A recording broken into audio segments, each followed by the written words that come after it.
আসসালামু আলাইকুম রহমতুল্লাহ। কেমন আছেন সবাই? কাতারের উপরে ইসরায়েল হামলা করছে এবং কাতারে হামলা করে কিছু মানুষও সেখানে হত্যা করছে। খুবই একটা গুরুত্বপূর্ণ নিউজ। গুরুত্বপূর্ণ কেন? কারণ হচ্ছে কাতার কিন্তু ইসরায়েলের এক ধরনের অ্যালাই ছিল। অ্যালাই বলতে আমি এটা বুঝাচ্ছি যে বিভিন্ন চুক্তি করার মাধ্যমে ইসরায়েল যেমন কাতার থেকে সুবিধা নিত, তেমনি কাতার ইসরায়েল থেকে কিছু সুবিধা নিত এবং একটা মিউচুয়াল আন্ডারস্ট্যান্ডিংয়ে তারা ছিল। এবং যার কারণে এবং কাতারে কিন্তু আমেরিকার এয়ারবেজ আছে, হ্যাঁ। এবং এইসব কারণে কি হয়, দেখা যায় যে কাতার ইসরায়েলকে প্রচুর সাহায্য করছে। হ্যাঁ, আশপাশের যেসব মুসলিম দেশগুলো আছে এরা কিন্তু ইসরায়েলকে সব সময় প্রচুর সাহায্য করে। এরা যদি শুধুমাত্র এদের মুসলমানদেরকে মানে ফিলিস্তিনিদেরকে কোনো সাহায্য করার দরকার নেই, এরা শুধুমাত্র ইসরায়েলকে যদি সাহায্য করা বন্ধ করে দেয় তাহলেও ফিলিস্তিনের মানুষদের অনেক সাহায্য করা হবে। কিন্তু এই কাজটাই তারা করে না, বরং উল্টা ইসরায়েলকে সাহায্য করে। যেমন ধরেন কি ধরনের সাহায্য, এই যে ইসরায়েলের সাথে যখন ইরানের হামলা বা যুদ্ধ হইল, হ্যাঁ, এই সময়ে ইরান যে সকল ড্রোন এবং বিমান দিয়ে হামলা করছে, ড্রোন দিয়ে হামলা করছে, যেসব ব্যালিস্টিক ক্ষেপণাস্ত্র ছুটছে, এমনি যেসব ক্ষেপণাস্ত্র ছুটছে, হ্যাঁ, এগুলো যত ধরনের হামলা করছে এই হামলাগুলোর বেশিরভাগই কিন্তু ইসরায়েলের বাহির থেকে প্রতিরোধ করা হয়েছে।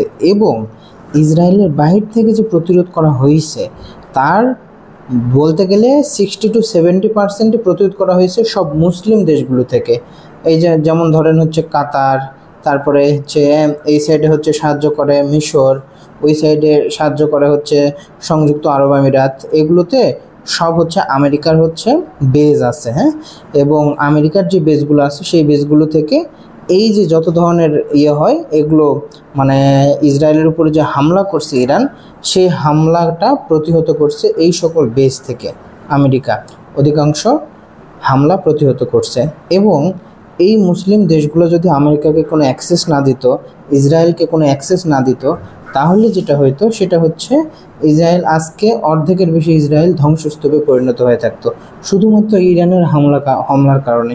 কিন্তু সেটা কেন হয়নি? মুসলমানদের কারণে হয়নি। আমরা আসলে তাদেরকে মুসলমান বলি কোন হিসাবে বলি?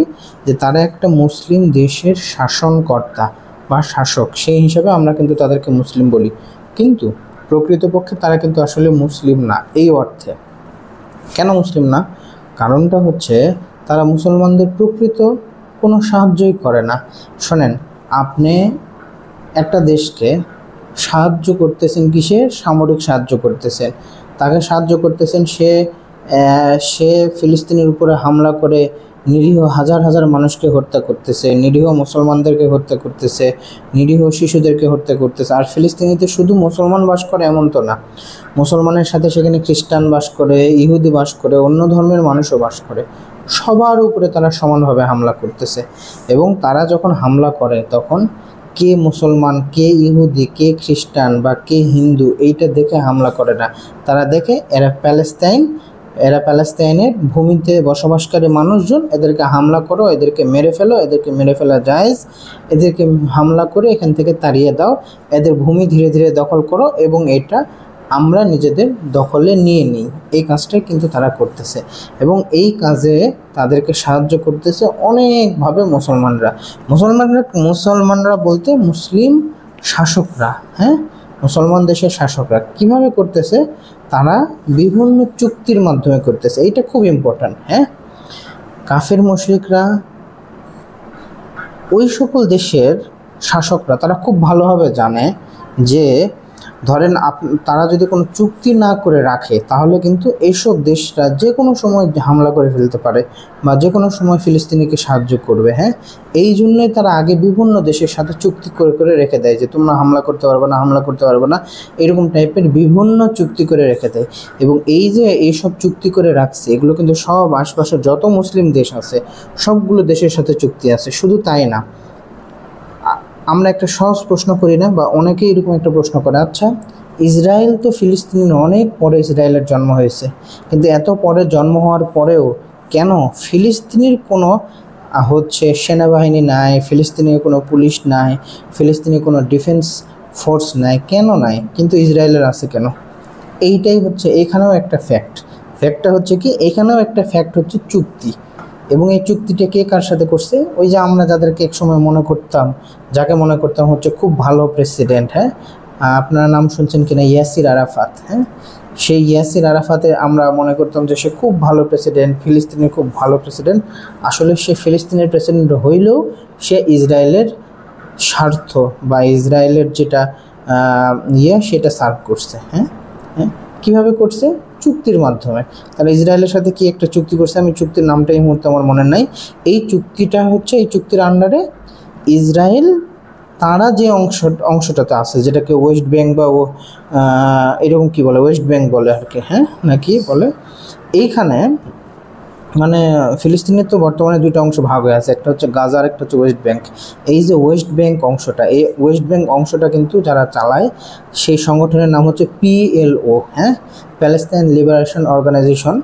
এই এরা চালায়। এই PLOর প্রধান ছিল হচ্ছে একসময় ইয়াসির আরাফাত, এবং তারা কি করছে, তারা হচ্ছে ইসরায়েলের সাথে চুক্তি করছে, এবং এই চুক্তির একটা অন্যতম শর্ত হচ্ছে ফিলিস্তিনি কোনো অবস্থায়, বা ওয়েস্ট ব্যাঙ্কের যেসব ফিলিস্তিন আছে, তারা কোনো ফিলিস্তিনের মানুষ আছে, তারা কোনো অবস্থায় কোনো সেনাবাহিনী তৈরি করতে পারবে না, কোনো আর্মি তৈরি করতে পারবে না, কোনো নৌবাহিনী, কোনো বিমান বাহিনী তৈরি করতে পারবে না, তারা কোনো ধরনের কোনো সামরিক কাজে যাইতে পারবে না, যেটাতে তাদের হচ্ছে কোনো ম্যান পাওয়ার, নির্দিষ্ট একটা গোষ্ঠীর হাতে অস্ত্র যায়, এরকম তারা কোনো কিছু করতে পারবে না।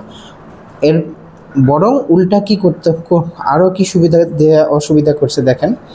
শুধু তাই না, এই চুক্তির মধ্যে আরও একটা জিনিস আছে, সেটা হচ্ছে ফিলিস্তিনির ভূমিতে ইসরায়েলের পুলিশ পাঠাই দিবে, সেই ইসরায়েলের পুলিশ এসে ফিলিস্তিনি ভূমি পাহারা দিবে।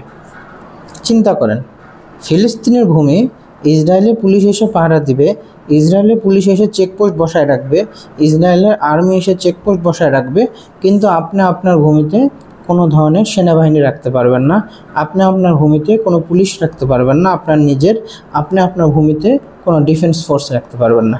এই চুক্তিটা যে লোকের দ্বারা হয়েছে, সেই লোকের নাম হচ্ছে ইয়াসির আরাফাত। হ্যাঁ, এবং পরবর্তীতে সম্ভবত ইয়াসির আরাফাত এবং যার সাথে চুক্তি হয়েছিল সেই সময় যে ইসরায়েলের প্রেসিডেন্ট ছিল, এই দুজনকে নোবেল পুরস্কারও দেওয়া হয়েছে, এবং তারা শান্তি প্রতিষ্ঠা করছে, শান্তিতে নোবেল দেওয়া হয়েছে। এই জন্য আমি মনে করি যে শান্তিতে যত নোবেল দেওয়া হয়, এর পিছনে বড় ধরনের রাজনৈতিক উদ্দেশ্য থাকে। নাম শান্তি হইলেও এর পিছনে বড় ধরনের রাজনৈতিক উদ্দেশ্য থাকে সব সময়, এটা আমি মনে করি ব্যক্তিগতভাবে। এবং এক্স্যাক্টলি এই কারণেই কি হয়েছে, মুসলমানদের কিন্তু কোনো, আসলে যারা ওয়েস্ট ব্যাঙ্কে যেসব ফিলিস্তিনে আছে, তাদের কিন্তু কোনো সশস্ত্র গোষ্ঠী নাই যারা ইসরায়েলের বিরুদ্ধে প্রতিরোধ গড়ে তুলবে। এই যে PLO যেটা চুক্তি করছে ইসরায়েলের সাথে, তারা কোনো নিজেদের সেনাবাহিনী বা নিজেদের নৌবাহিনী, বিমান বাহিনী রাখতে পারবে না, নিজেদের কোনো ডিফেন্স ফোর্স রাখতে পারবে না। গাজায় যারা অধ্যুষিত, মানে যারা গাজাকে নিয়ন্ত্রণ করে, সেই গোষ্ঠীর নাম হচ্ছে হামাস। হামাস হচ্ছে গাজা নিয়ন্ত্রণ করে, আর PLO হচ্ছে নিয়ন্ত্রণ করে হচ্ছে ওয়েস্ট ব্যাঙ্ক। তো হামাস যে গাজা নিয়ন্ত্রণ করে, তাদের আবার কথা কি, তারা হচ্ছে ইসরায়েলের সাথে কোনো ধরনের চুক্তিতে যায়নি, তারা কোনো অবস্থায় কোনো সামরিক চুক্তি করবে না। এবং তার ফলাফল কি, যখন তারা 100টা হামাসের হচ্ছে সদস্যকে বোম মেরে বা গুলি মেরে ফেলতেছে, তারা এখানে 10 জনকে মারতে পারতেছে। কেন? কারণ তাদের হাতে অস্ত্র আছে, তারা কোনো চুক্তিতে যায়নি। এবং এই চুক্তিগুলোই এক একটা মুসলমানদের জন্য ধ্বংসাত্মক। হ্যাঁ, মুসলমানরা এই জিনিসটাই বুঝতে পারে না যে এই চুক্তিগুলো আমাদেরকে গোলামির শৃঙ্খলে আবদ্ধ করতেছে। সারা পৃথিবী জানে যে মুসলমানদের উপর কী পরিমাণ অন্যায়ভাবে করা হচ্ছে, অত্যাচার করা হচ্ছে, এটা কিন্তু সারা পৃথিবী জানে। এবং মানবাধিকারের ভয়াবহ লঙ্ঘন হচ্ছে, এটা জানার পরও সারা পৃথিবী শুধুমাত্র নিন্দা করা ছাড়া আর কোনো কিছু করার মতো তাদের গাটস বা মুরদ নাই। এইরকম জাতিসংঘ দিয়ে কী লাভ?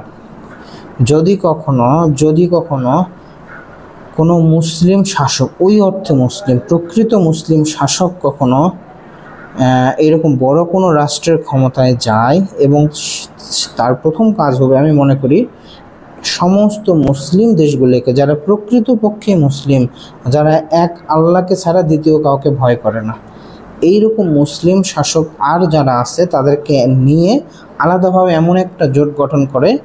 প্রথম জোটের নামই হবে সামরিক জোট, অন্য কোনো জোট না, প্রথম জোটই হবে সামরিক জোট। এই সামরিক জোটের যত ধরনের অর্থ, যত ধরনের সাহায্য সহযোগিতা লাগে মুসলমানদের থেকে নেবে।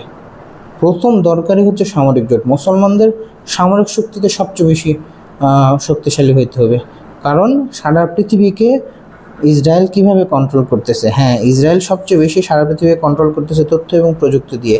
হ্যাঁ, কিন্তু তথ্য প্রযুক্তির সাহায্য নিয়ে তারা সামরিক হামলা করে, এই জিনিসটা মাথায় রাখতে হবে। এই জন্য মুসলমানদের তথ্য প্রযুক্তিতে প্রচুর আগায় যেতে হবে এবং সামরিক দিকটাতে অনেক বেশি শক্তিশালী হইতে হবে, এবং সাথে সাথে তাদের নিজেদেরকে ব্যক্তিগতভাবে নিজেদেরকে ডেভেলপমেন্ট করতে হবে। নিজেদের ডেভেলপমেন্টটা খুব জরুরি, খুব জরুরি। আমাদের তাদের সাহায্যের কোনো দরকার নেই। তারা যে সাহায্য দেয়, বিভিন্ন মুসলিম দেশগুলোতে তারা সাহায্য দেয়, এগুলো কিন্তু এক একটা গলার কাঁটা। এই গলার কাঁটাগুলো নিয়ে নিয়ে বরং মুসলিম দেশগুলো আরও ধ্বংস হয়ে যায়। হ্যাঁ, আর তারা কিন্তু নিজেরা নিজেদের ওই সাহায্যগুলো কিন্তু নিজেদের উপরে ব্যয় করে না, বা যে সকল অমুসলিম দেশ আছে তাদের উপরে খুব কম ব্যয় করে। ওরা মুসলিম দেশগুলোর উপরে বেশি ব্যয় করে তাদের সাথে বিভিন্ন চুক্তি করে এবং গোলামির শৃঙ্খলে আবদ্ধ করে। এই জন্য আমি মনে করি সর্বপ্রথম মুসলিম যে দেশগুলো আছে ইসরায়েলের সাথে যত ধরনের চুক্তি করছে, যত বছরের চুক্তি আছে, এই চুক্তিগুলো সবগুলো বাতিল করতে হবে। ফিলিস্তিনে PLO নিয়ন্ত্রিত ওয়েস্ট ব্যাংকে যেসব ফিলিস্তিনের মানুষরা আছে তাদের উচিত ইসরায়েলের সাথে যে চুক্তি আছে সেই চুক্তিটা এক্ষুনি ছেড়ে দেওয়া, চুক্তি বন্ধ করে দেওয়া। এই চুক্তিটাকে বাতিল করে দিয়ে তারা নিজেদের সামরিক বাহিনী গঠনের দিকে মনোযোগী হওয়া জরুরি। কারণ তোমাকে এমনিতেও মেরে ফেলবে, অমনিতেও মেরে ফেলবে। তুমি যখন মরবাই তুমি নিশ্চিত জানতেছ, তখন তুমি 5 জনকে উড়াই দিয়ে মরো, এইটা বেশি উপকার, এইটা বেশি কাজের হবে।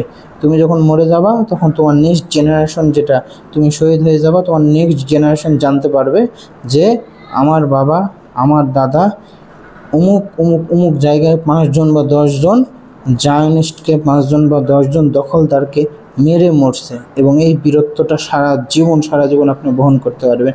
মৃত্যুর পরে তো শহীদের মর্যাদা আছেই, ওইটা তো আলাদা, কিন্তু দুনিয়াতেই এইরকম অনেক বীরের মর্যাদায় আবির্ভূত হইতে পারবেন। ভালো থাকবেন সবাই। আসসালামু আলাইকুম রহমতুল্লাহ।